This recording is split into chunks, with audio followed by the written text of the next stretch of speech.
बिहारी लाल हो। प्यार से हमरा के सब बिहारी बाबू कहत हो। का कहिए बाबू, हम बड़ा बदनसीब रहली हो, जब छोड़ कर रहनी ना तब हमार मतारी बाप मर गईले। मतारी बाप मर गईले। बाबू लगन हमार बाबूजी मरला के पहले कहूँ नौकरी करत रहनी। कहाँ करत रहनी? जौना घरवा में हमार बाबूजी नौकरी करत रहनी, आज वही घरवा में हमहू भी नौकरी करत रही। कहाँ नौकरी करत रही? जौना राज्य में रहुआ लोगन बैठे बनी। काहे का मतलब उत्तर प्रदेश। उत्तर प्रदेश के एगो पूर्वी क्षेत्र का जिला हो, जौना जिला का नाम हो बाबू लोगन आजमगढ़। आजमगढ़ के रहे वाला सेठ दूगो भाई हुए। बड़ भाई का नाम सोहन लाल हो, छोट भाई का नाम मोहन लाल हो। सुनने रहली लेकिन देखने ना रहली कि त्रेता युग में मर्यादा पुरुषोत्तम श्री रामचंद्र जी उनकर छोट भाई लक्ष्मण में बड़ा प्यार रहल। लेकिन कलयुग में बाबू लोगन सोहन और मोहन दोनों भाई का बड़ प्यार हो। उना लोगन का फैक्ट्री हो, केना चीज का फैक्ट्री हो बाबू लोगन? एना चीज का। ना गलत ना सोची बाबू लोगन, शराब का फैक्ट्री नहीं के हो, बल्कि प्लास्टिक का गिलास का उत्पादन ओकरा फैक्ट्री में होखत हो बाबू लोगन। वहीं के घरवा में हमार बाबूजी नौकरी करत रहने, वहीं के घरवा में हमहू नौकरी करत रही। मालिक हमार जितना प्यार अपना भाई मोहन का देता नहीं, बता मालिक ओकरा से भी बढ़ के हमरा के प्यार देता नहीं। कबाऊ हमरा के नौकर ना समझत हो, जैसे मैं प्यार अपना छोटा भाई मोहन का देता वो है प्यार हमहू का देत हो। बाबूजी मरला के पहले कहले कि बेटवा बिहारी मालिक के कबहू अपना पलट के जवाब न दिया। गलती होखे कि ना होखे, मालिक के सामना जाके कबहू नजर में नजर न मिलई है। मालिक के साथ कबहू गद्दारी न करी है। मालिक के साथ मेहनत ईमानदारी से काम करी है। बाबूजी हमार बड़ ईमानदार रहलन हो, लेकिन ईमानदारी के बदला में मिलल का हमरा बाबूजी के मिलल तो एगो टुकही बड़ी मिलल और कुछ नहीं के मिलल। बाबूजी हमार ईमानदार रहलन, लेकिन बाबूजी का मिजाज में हमरा मिजाज में रहुआ लोगन देखिए तो जमीन और आसमान का फर्क लौकी। बाबूजी हमार ईमानदार रहलन कि हम एक नंबर का कुकुर आदमी है। रहुआ लोगन रात में कुत्ता ही देखबा हमन ना तो कहबा दुनिया में कौन सा कुकुर ऐसा ये बिहारिया हो। बाबू लगन हमार दिल दिमाग सोहन लाल के फैक्ट्री के प्रोडक्शन में ना लगल हो। हमार दिल दिमाग कहाँ लगल हो? सोहन लाल के दौलत में लगल हो, सोहन लाल के रियासत में लगल हो, सोहन लाल के फैक्ट्री पे लगल हो। बस रउआ लोगन से हाथ जोड़े तो रउआ लोगन हमरा के आशीर्वाद दे दे बाबू। वादा रहल कि दोनों भाई सोहन मोहन हमरा दोनों के मार मार के मुआ के एना के फैक्ट्री का मालिक हम बन जाइबे। हमरा माफी दे गो और नौकर है, जौना नौकर का नाम हो प्रमोदवा। वो कुकुर माफी मालिक के पीछे धूम हिलावत फिरल हो। कई बार कली देख बबुआ ऐसा हो, जवन तू ईमानदारी का चोला पहनले होना सबसे बड़ा दुश्मन जान के करा के बीग दा। लेकिन वो हो कि ईमानदारी का चोला पहन के मालिक के पीछे दुम हिला के घूमत हो। चला तानी देखा तानी तू का करत हो कुकुर, चला तानी।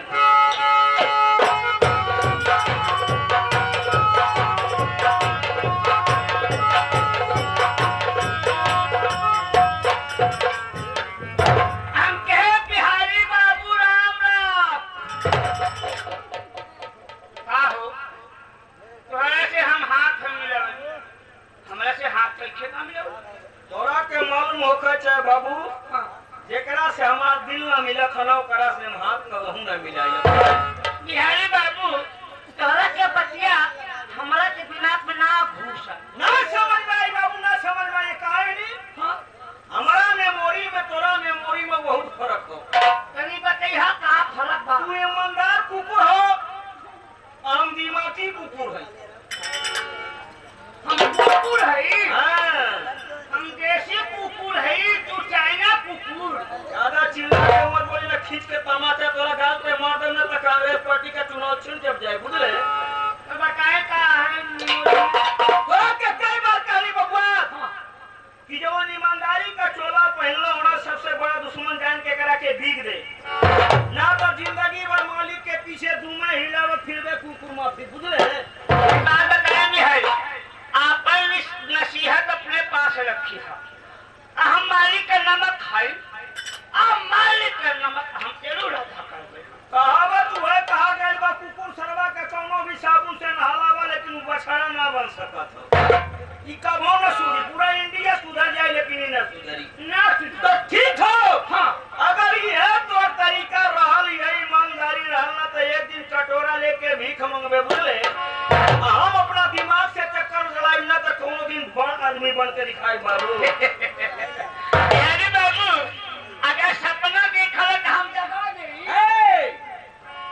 सपना वो देखत हो बाबू जेकरा सपना पूर्ण नहीं होत हम सपना ससुर का चप्पल मार के पूर्ण करी ले बुझले एक बात बताए बिहारी अगर तू बड़ा आदमी बन जाइबा तो की करबो बड़ा आदमी बन जाइबा ना कि हमार वादा बा कि जितना पिंड नगर से आए हैं इनका जूता चप्पल अपने सर पे रख के पूरे बाजार में घूम गए सुनी बाबू लगन ई का कहत हो परमात कि अगर हम बड़ आदमी बन जाइबे अपना दिमाग से तो रउआ लोगन का जितना भी जूता चप्पल होखी एगो बोरा में भर के पूरा बाजार में सर पे रख के घूमी तो हमार वादा हो अगर हम बड़ आदमी ना पड़ी तो जितना भी आदमी हो जूता चप्पल पहनले होना सबका जूता चप्पल उठा के अब तोरा पीछे घूमो बुझा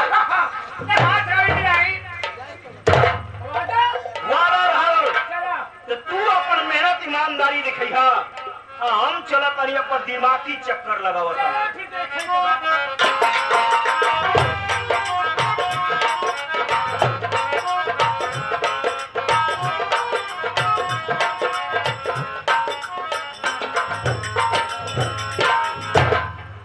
सबसे पहले दूर दराज से आइए समस्त नौटंकी कला प्रेमी दर्शक बंधु सभी को मैं तहे दिल से प्रणाम करता हूँ। आइए इसी के साथ साथ आप सब मेरा परिचय लीजिए कि मैं कौन हूँ, मैं कहाँ का रहने वाला हूँ, मेरा नाम क्या है।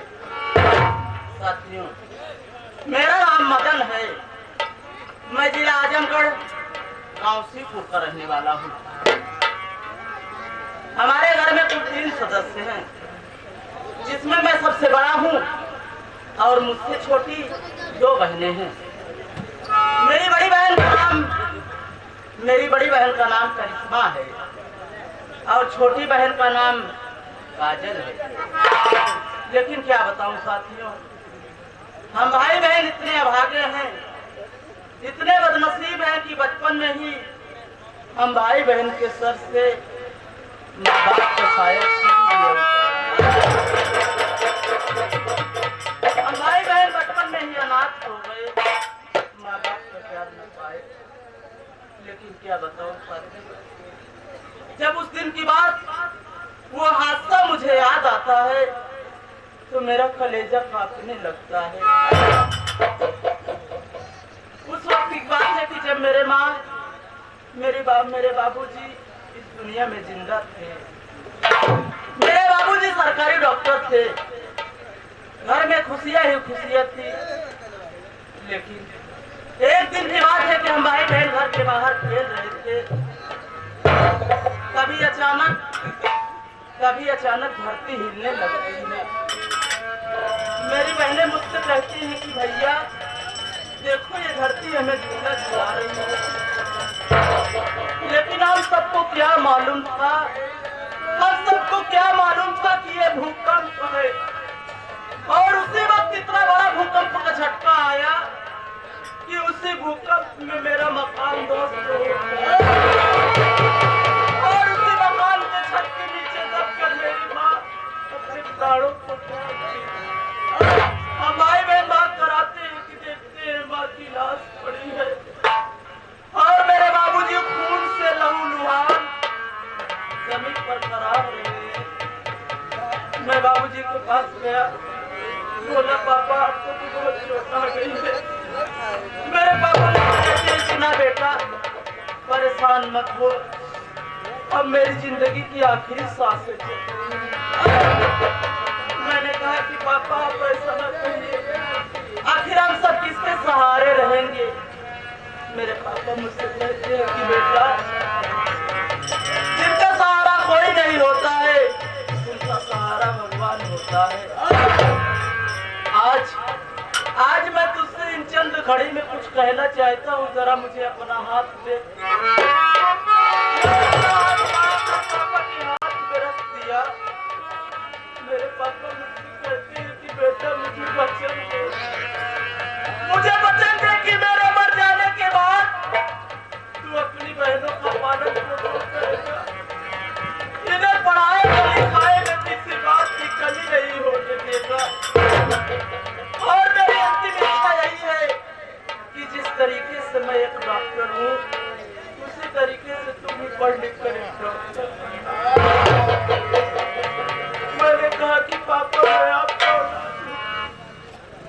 मैं आपको वचन देता हूँ कि मैं मरते दम तक आपकी बातों का पालन करता रहूँगा।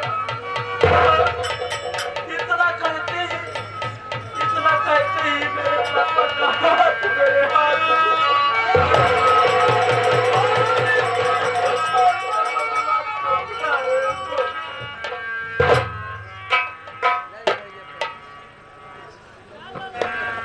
गाँव वालों का सहारा पाकर हम माँ बाप का अंतिम संस्कार किए।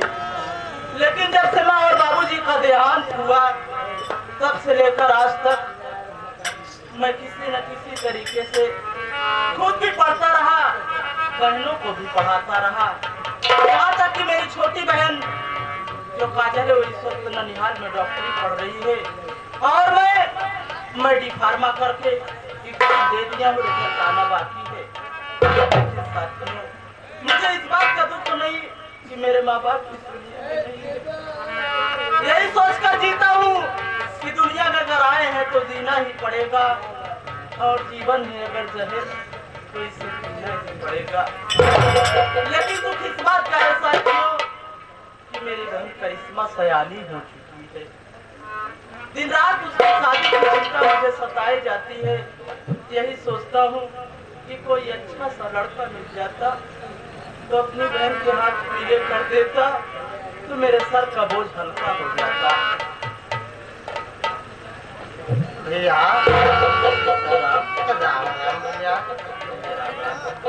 भैया आप ये ठीक सोच रहे हैं भैया कि अगर बहन की शादी हो जाए, बहन हंसी खुशी अपने घर चली जाए, भैया हम लोग को सबका बोझ हल्का जरूर हो जाएगा बड़े भाई। हाँ सीताराम, लेकिन सीताराम भैया करिश्मा क्या कर रही है घर में?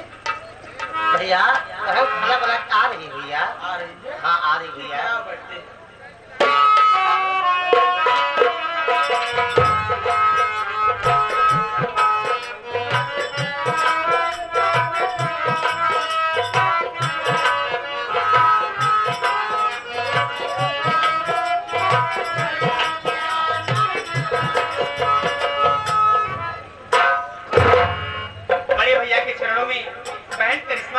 स्वीकारो भैया।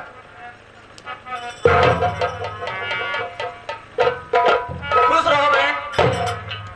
अरे भैया ये क्या देख रहे हो भैया, आज आपके आंखों में आंसू और आपका चेहरा मुरझाया हुआ है। मैं आपसे कुछ पूछना चाहती हूँ, कुछ जानना चाहती हूँ। बोल बहन, क्या जानना चाहती है? मेरी बात सुनिए।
बात है भैया, जो चेहरा फूलों से भी ज्यादा अच्छा लगता था आज मुरझाया हुआ है। आपके आंखों में आंसू और आप आज कई दिनों से बहुत परेशान दिख रहे हैं। क्या इस उदासी का कारण अपनी इस बहन से नहीं बताओगे भैया? जरूर बताऊंगा बहन। आखिर इस दुनिया में है ये कौन जिससे मैं अपनी चिंता व्यक्त करूंगा? क्यों नहीं भैया? सुन बहन, तू जानना चाहती है ना? बोलो भैया, क्या बात है?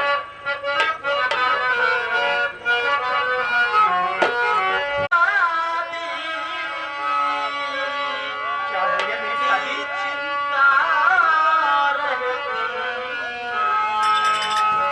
इसी से हूँ मैं।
तैयारी हो चुकी है और तू सोच बहन कि दुनिया में कौन ऐसा भाई होगा कि जिसकी बहन सयानी हो, वो चैन की नींद सोता हो गए। दिन रात तेरी शादी की चिंता रहती है, यही सोचता हूँ कि तेरी शादी कर दूं और तू अपने घर चली जाए तो ये मेरा जीवन धन्य हो जाए, मैं अपने कर्म से आजाद हो जाऊं बहन। आप मेरी शादी को लेके परेशान है भैया? हाँ बहन। नहीं भैया, अब आपको परेशान होने की कोई जरूरत नहीं है। मैंने अपने दिल में एक राज छुपा के रखा है। राज छुपा के रखी है? हाँ भैया। कैसा राज? मेरी बात सुनिए। वो बहन।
और भैया मुझे पूरा भरोसा है, आप मेरा रिश्ता लेके जाइए।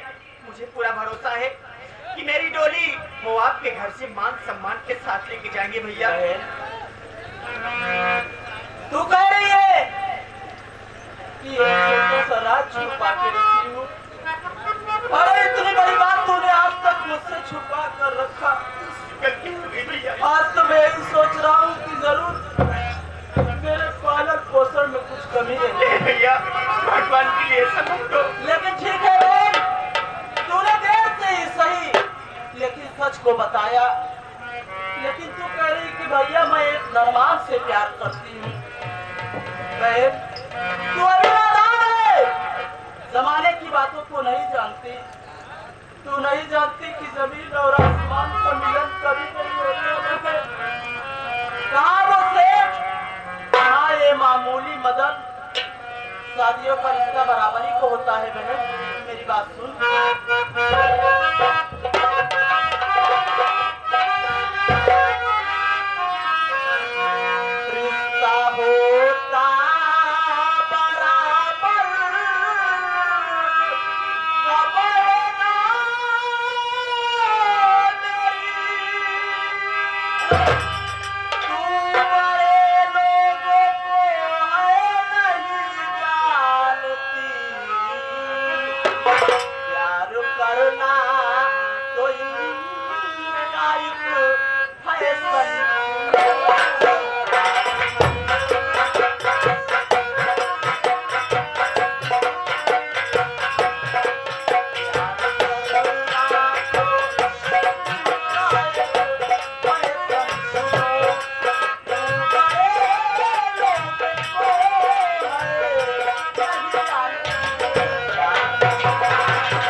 कि प्यार करना तो इनका सिर्फ एक फैशन होता है।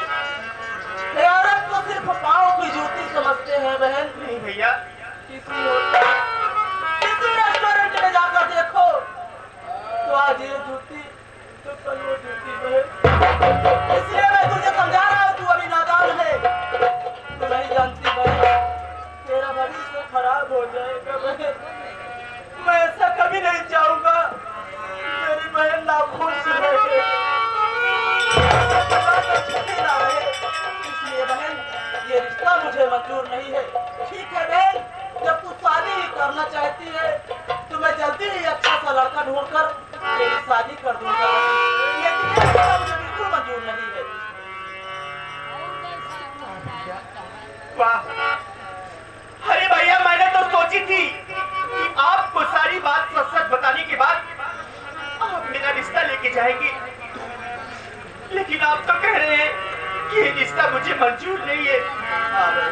आपको मेरी खुशियां देखी नहीं जाती है भैया। मैं जो कुछ कह रहा हूँ तेरी भलाई के लिए कह रहा हूँ। नहीं भैया, अगर आप मेरी भलाई चाहते तो मैं वहां कहती, मेरा रिश्ता वहां होता जहां मैं कहती ये रिश्ता आपको मंजूर नहीं है भैया। ठीक है, मेरी बात सुनो, मैं भी कुछ कहना चाहती हूँ। प्यार सोहन से मैंने है सच्चा किया, सोहन के खातिर ज्योति मैं बन जाऊंगी। बात मेरी न मानो ये भैया मेरे, खा जहर जान अपनी लुटा जाऊंगी।